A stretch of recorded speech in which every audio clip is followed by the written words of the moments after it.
Hello, and as always, thank you for being here with me. This week I was going through Matthew in the Bible, re-looking at Christ's story through his eyes, and at the same time as I was engaged in that, I was also reading a new book on the Enneagram, which is a personality development tool. And as these informations were going through me, there was this moment of striking parallel and beautifully poignant and pregnant with possibility. There was just an insight. There was a clarity, there was a newness to some information that was really, really powerful to me, and I wanted to share it. I've been thinking about all week on how I wanted to deliver this out. I think for the sake of it, we need to build some context about where this is going to come from. So we have, as human beings, this idea of identity, right? Our idea of who we are, what makes us us, what are our highlighted aspects of ourselves that we present out into the world, or we are comfortable agreeing are who we are. So like these highlighted moments, the storyline of instances and demonstrations of who you believe you are, right? And so we have this identity construct. And at the same time we have an idea of who we are, we also attribute a sense of value onto that identity. What makes it valuable? What makes us have esteem and a sense of value, a sense of power? Because human beings, bless our hearts, are always looking for the three big boys of security. So we have the sense of safety and security that we can look for, a sense of esteem and appreciation, and a sense of power and control. Right? So those are the three things that most people are looking for in this life, either a sense of power, a sense of community or compassion, or a sense of safety, right? So we're developing in this world, we're learning about ourselves, we're learning about what our culture values of us, what our parents value of us, what we value of ourselves, and we're attributing these senses of value onto our identity. What are we worth right now? What are you worth right now, right? And so as that goes forward, we end up usually falling into one of three categories as far as how we gauge our value. Okay, and this is where we're going to start getting into it.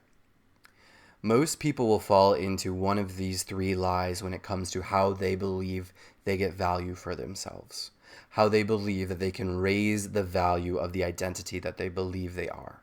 Okay? So the three main lies, the three main ways that we try and accumulate a sense of value are by what we do. I am what I do, whether that's an occupation, your volunteer work, your art, your what have you. I am what I do. I get value from the things that I have, whether it's a relationship, monetary, a job, travel ability, what you have, your abilities, or your contributions to your stockpile, right?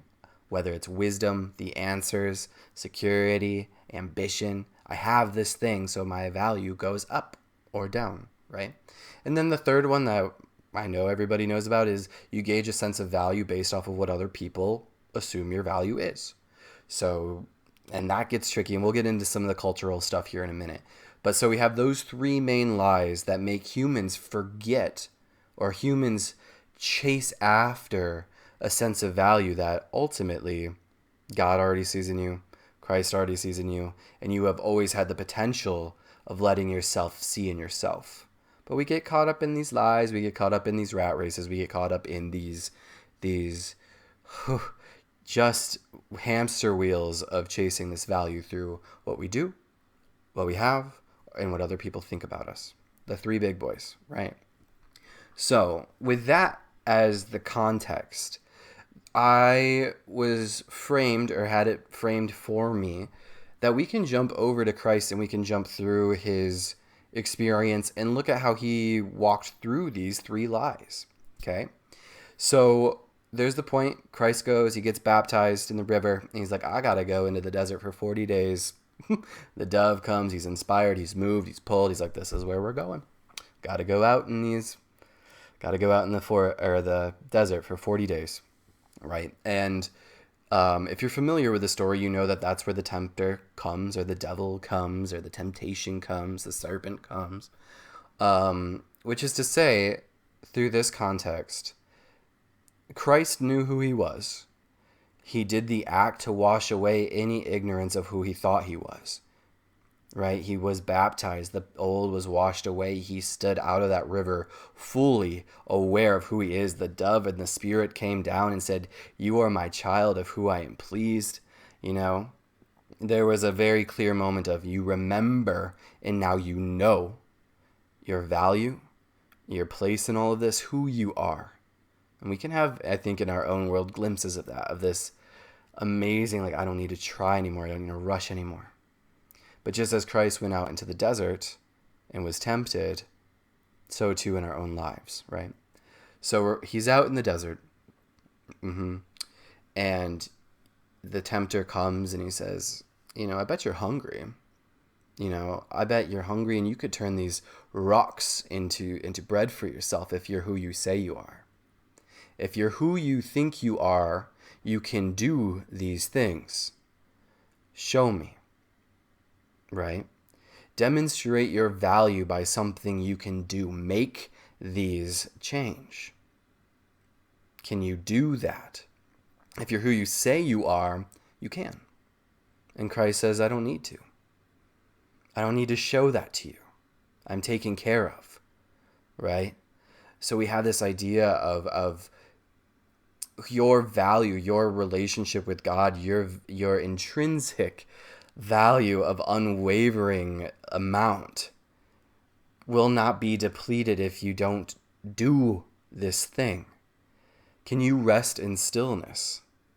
Can you engage in stillness? Can you consent to stillness? Can you allow stillness to come in you where you don't need to do anything to prove to yourself, let alone God, who you are? Right? So then the story continues and Christ is up on this mountain space and the tempter comes forward and he says, I've heard that God loves you so much that if you jumped from here, the angels themselves would come and save you so you would not be harmed. I've heard that about you. Are you who these people say you are? If you're really that good, show me. Are you who the people say you are? Do you need to prove to the world that you are what they said or that you're not what they said? Does your value come off of proving the world right or wrong? In that moment, Christ said, I don't need to do that. I am loved by my Father. I don't need to do that. In your world, can you stand in solitude and stand in fortified sense of self, or are you pulled on by other people's opinions of you? These are big questions, and I hope you take the moments that are presented to you right now to reflect about these in your space. Are you spending your time trying to get a good mirror back to you of these people? Demonstrating love, demonstrating achievements, demonstrating your uniqueness to have the world look at you and say, oh, wow. They jumped from the mountain, but the angels caught them. He must be who we thought. Or he is so much grander than we thought he was. Are you caught in that race of trying to prove something to the world? Right? And then we go on further into the story, and there's this moment where Christ is there, and the tempter comes up, and he says, I'll give you all of the cities. You're the king of this all, right? That's what you're saying.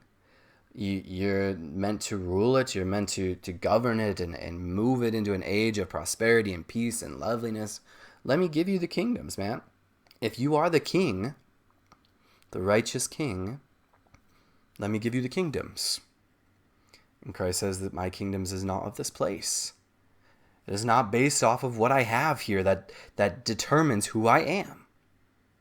It's not based off of anything here.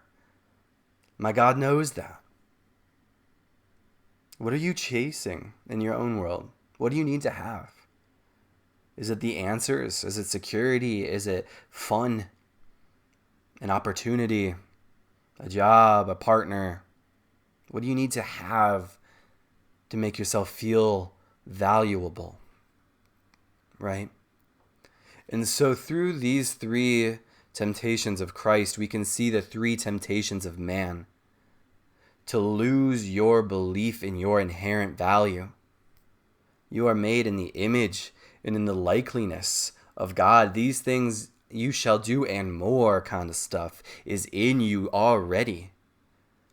To try and prove it by acting, or try and prove it by positive social rhetoric, or trying to prove it by accumulation is a side quest that has no benefits for you.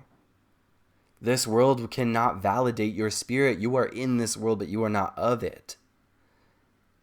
It will not validate your truth. God can do that. You can do that. And then you get in a position where you can put that shit out there.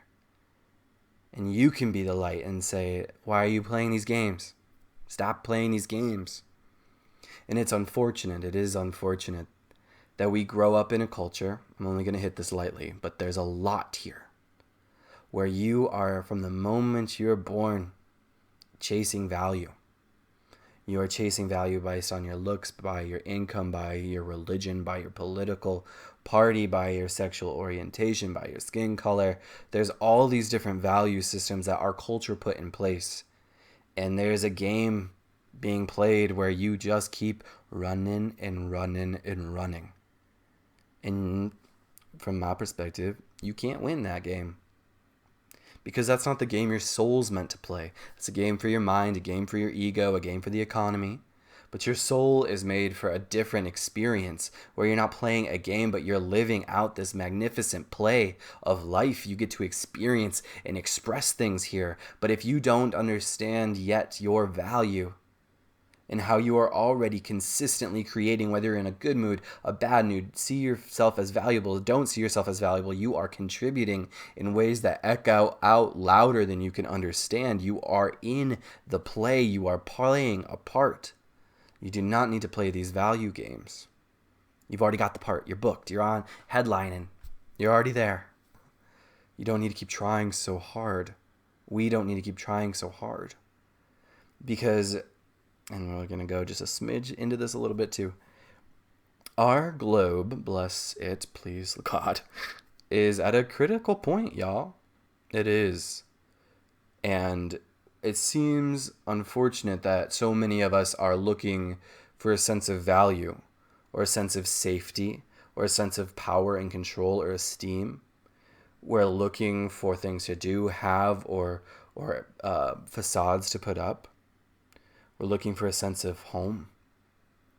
And we're so entangled in that pursuit that we don't have an opportunity to break those chains and love this planet. Love these people. Help these people that are struggling. Help this planet that is struggling. Because we've internalized a lie about ourselves. And that lie is that you're not worth it yet. It can crash down. You're not safe. Are you saved? And so I want you, homework, I want you in your own world to find where these lies exist in yourself. If they do, odds are if you're human, they do. Find out where they're existing in you. Find out where the temptation to find value in this world exists, and then let Christ, let grace, let the Tao, let the movement, let the truth change your mind, and let yourself believe it. That's the heart of the matter. Let yourself believe that you can change your mind about how valuable you are. Whew. A doozy. A doozy. I love you very much. Please engage in this conversation with yourself. I'll be here if you want to engage with it in another person. But either way, take care of yourself, take care of each other, and keep going. Love you.